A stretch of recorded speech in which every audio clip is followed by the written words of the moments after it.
মানে অবুঝ মানুষেরা মনে করতে চাইলে আওয়ামী লীগ আর ফিরে আসবে না। It is not a fact, Awami League ফিরে আসবে। যখনই আপনি মুক্তিযুদ্ধের কথা বলবেন, মুক্তিযুদ্ধের পক্ষে যারা কাজ করবে সেই ফুল দাঁড়াবে। কাউকে আপনি নিষিদ্ধ করে, এখন তো বুঝতেছেন নিষিদ্ধ করে খুব বেশি দিন রাখা যাবে না, কারণ নিষিদ্ধটা সারা পৃথিবী চায় না। আমেরিকা চায় না, ইন্ডিয়া চায় না, কেউই চায় না পৃথিবীতে একটা দল নিষিদ্ধ থাকে। ইউনূস সাহেব ছিল তাদের সবারই গডফাদার, সমস্ত অপকর্মের গডফাদার ছিলেন ইউনূস সাহেব, আর তারা ছিল তার ইউনূস সাহেবের আসল শক্তি। এখন সবগুলো ধরা পড়ার কারণে ইউনূস সাহেব দেখলাম গত রাত্রে নাকি চলে গেছে, আসবেন কিনা জানি না, কিন্তু আমার ধারণা ইতিহাসের দায় ইউনূস সাহেবকে মিটাতেই হবে। যে ইতিহাস কে তিনি কলঙ্কিত করেছেন, কালিমালিপ্ত করেছেন, ইউনূস সাহেবকে কিন্তু সেই ইতিহাসের দায় মিটাতে হবে। কোথায় যাবেন জানি না, হয়তোবা ফ্রান্সে যাবেন, বয়স হয়েছে, বিদেশেই মৃত্যুবরণ করতে পারেন, আল্লাহ নিয়ে নিতে পারে। কিন্তু মৃত্যুর পরও মীর জাফরের মতো, ওই যে যেমন বলা হয় মীর জাফরের বংশধরেরা যে মুর্শিদাবাদের যে জায়গাটায় থাকে, সেই জায়গাটার নাম হলো নিমক হারামের দেউরি। ইউনূস সাহেবেরও যদি কেউ থেকে থাকে, সেইটা আজকের আধুনিক জগত ইউনূস সাহেবের সেই কর্মকাণ্ডটা নিমক হারামের দেউরিতে যারা থাকে তাদের সঙ্গে পরিগণিত হবে এবং তাদের সঙ্গে যুক্ত হবে। আমি তাই মনে করি এখন সেই সবাই এখান থেকে ছাড়া পাইতে চাচ্ছে, ইতিহাসের দায় কেউ নিতে চাচ্ছে না। এই যে মব করেছে, সন্ত্রাস করেছে, বীর শ্রেষ্ঠ যারা, তাদের সেই স্মৃতিস্তম্ভ ভাঙ্গিয়া পা দিয়ে পাড়ায় ড্রেনে ফেলাইছে, যারা এই দেশের মব করে এই দেশকে লুণ্ঠন করেছে, এই দেশের শিক্ষা সংস্কৃতি ইতিহাসকে যারা ধ্বংস করতে চেয়েছে, যারা বাধা দিয়েছে তাদেরকে হত্যা করেছে, তার দায় তাদেরকে নিতেই হবে, তার পরিণাম তাদেরকে ভোগ করতেই হবে। এই কারণে এখন সবাই বাঁচতে চাচ্ছে। এটাকে বলে ইয়া নফসি ইয়া নফসি ইয়া নফসি, যেটা হাসরের দিনে পাপীরা সবাই বলবে আর কি। এই হলো অবস্থাটা, ইয়া নফসি শুরু হয়েছে। আজকে একটা প্রেক্ষাপটে আইসা এটা সাংঘাতিক ভাবে উদ্ভাসিত হচ্ছে যে 5ই আগস্টে যে কালো শক্তির যে আন্দোলনটা, সেই আন্দোলনটা ছিল অনেক বেশি ষড়যন্ত্রমূলক এবং অনেক বেশি কুটিল এবং জটিল। তারা 71-এর পরাজয়ের প্রতিশোধ নেওয়ার জন্য 5ই আগস্টকে তারা ব্যবহার করতে চেয়েছিল। এবং গত 18 মাস বিএনপি সরকারের আগের ইউনূস সাহেবের যে 18 মাস, সেই ইউনূস সাহেবের 18 মাসটা ছিল অন্ধকারের যুগ। আমি এটাকে বলবো বাংলাদেশের রাজনীতিতে আইএমএ জাহালিয়া। সেই অন্ধকারের যুগে ইউনূস সাহেব যা করতে চেয়েছিল, এবং এই যে ছেলে পেলে তাকে ধরে কালো শক্তি যারা এটাকে সার্বিকভাবে সহযোগিতা করে দেশটাকে জাহান্নামে পরিণত করতে চেয়েছিল, এবং দেশের 71 সনের মুক্তিযুদ্ধকে অস্বীকার করে বাঙালি জাতির শ্রেষ্ঠ অর্জন বাংলাদেশকে যারা অস্বীকার করতে চেয়েছিল, এখন সময়ের বিবর্তনে খুব দ্রুত সময়ের মধ্যে এটা প্রতিভাত হয়েছে এবং প্রতিষ্ঠিত হয়েছে যে কালো শক্তি জামাত এবং এইসব দুষ্ট ছেলে পেলে, আমি এদেরকে আর কি বলবো, তারা আসলে ষড়যন্ত্র করেছিল এবং সেই ষড়যন্ত্রটা ধরা পড়ে গিয়েছে।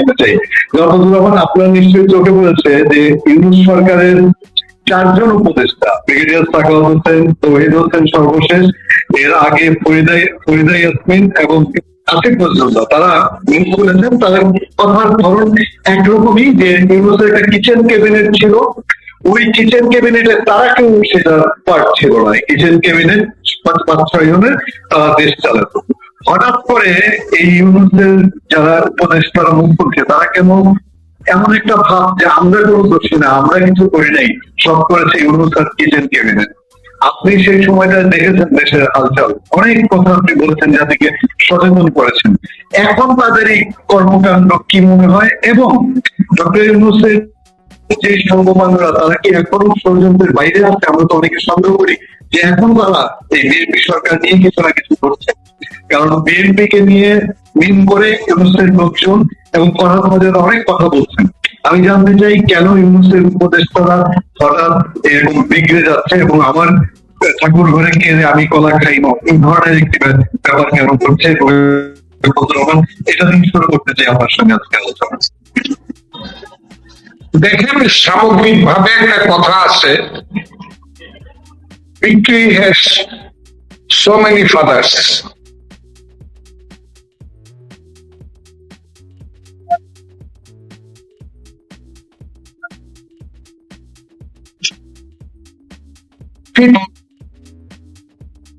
এটা একটা কথা। 2 নম্বর হলো, এটা হলো বাঙালি জাতির একটা চরিত্রের পরিপ্রকাশ।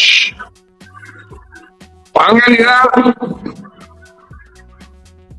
জয়ের বেলায় সবকিছুর সাথী হতে রাজি, কিন্তু পরাজয় যখন দুয়ারে এসে হাজির হয় তখন সবাই লাফিয়ে জানালা দিয়ে পালাতে চায়। অথবা স্টিমার যখন সমুদ্রে, গভীর সমুদ্রে প্রচন্ড ঢেউর আঘাতে ডুবে যাওয়ার উপক্রম হয়, স্টিমারের মধ্যে যে ইঁদুর টিঁদুর কিছু থাকে এরা কিন্তু আগেই লাফায় পড়ে, মনে করে যে স্টিমার ডুবে গেলে লাফায় পড়ে বোধহয় বাঁচতে পারবো।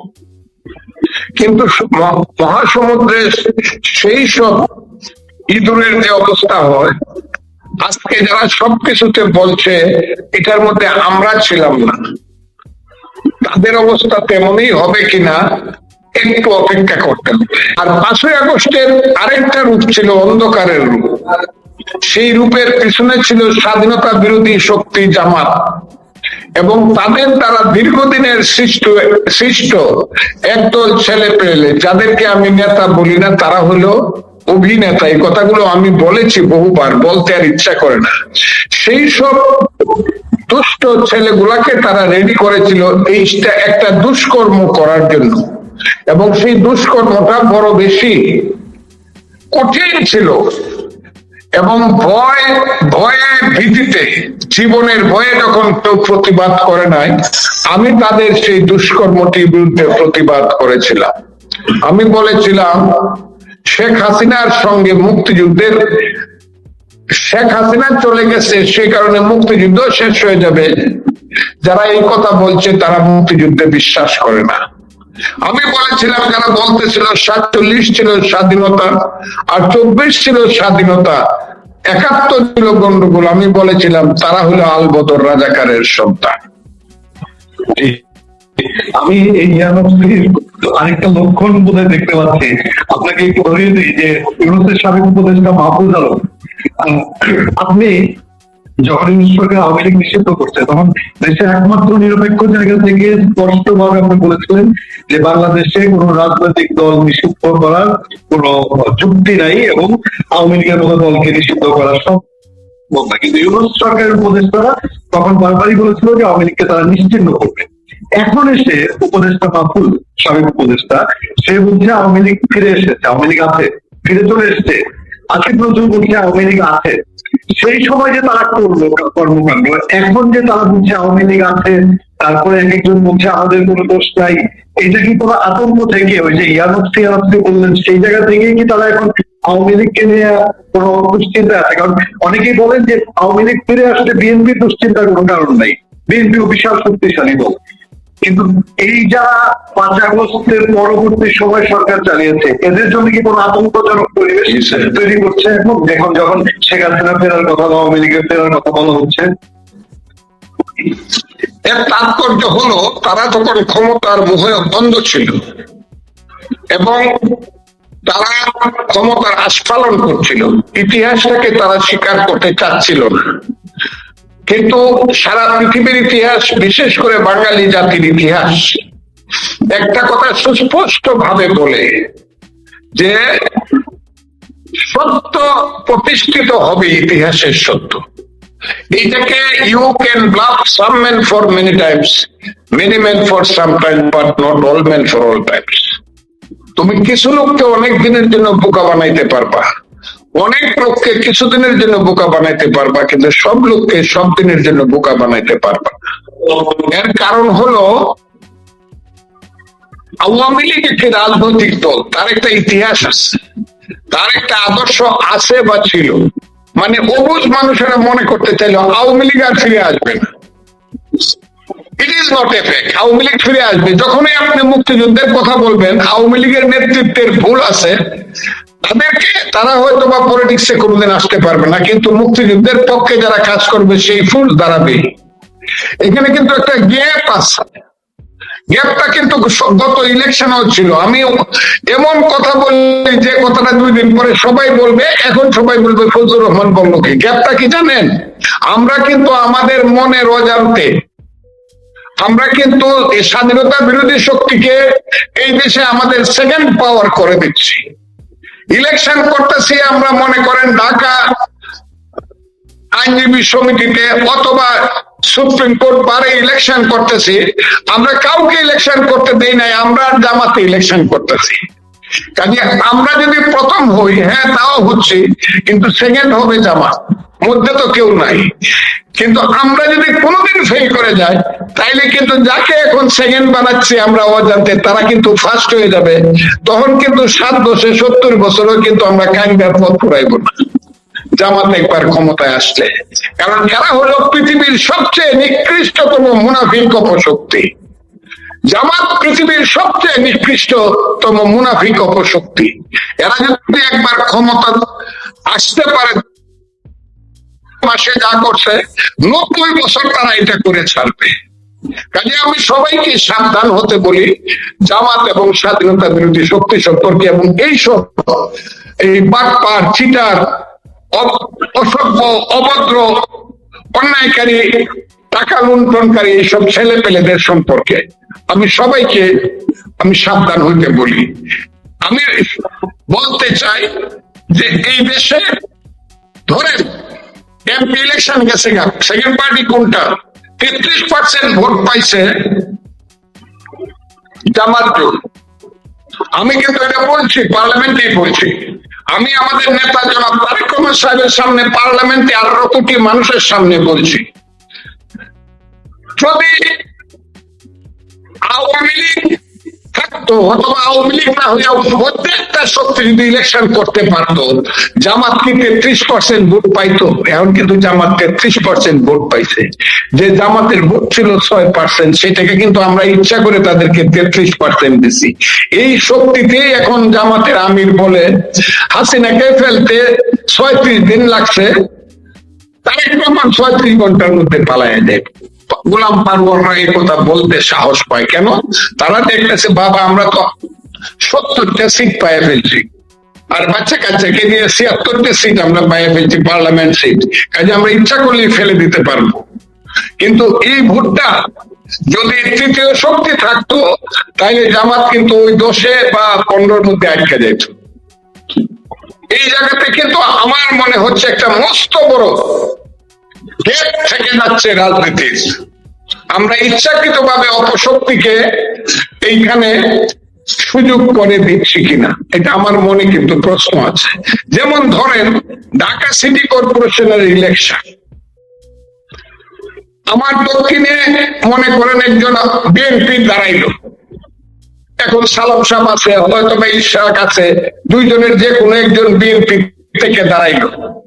আর এইসব ছেলে পেলেদের একজন কি কি নাম ডাকছে বিপি, এরপরে আরো কে 2-1জন, ওই যে আসিফ ভুইয়া, এরা দাঁড়াইতে চায়। এরা কোন সাহসে দাঁড়ায়? একমাত্র সাহস হইল যে আমরা ফেল করলেও সেকেন্ড পার্টি, কারণ মধ্যে তো আর কেউ নাই।